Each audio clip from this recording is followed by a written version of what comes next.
শুভ সন্ধ্যা বন্ধুরা। আজকে আমাদের বাড়িতে চালের রুটি হচ্ছে আর দেশি মুরগির কষা। ঠিক আছে, চলো দেখি তোমাদেরকে।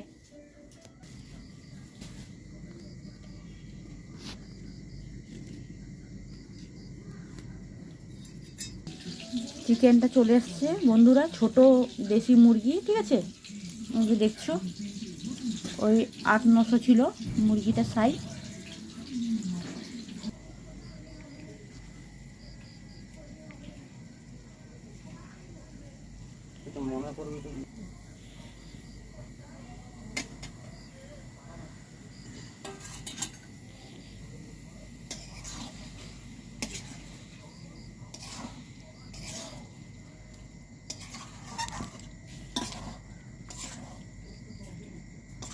এই মাটির উনুনের রান্না কত টেস্টি হবে না আজকে মাংসটা আমাদের।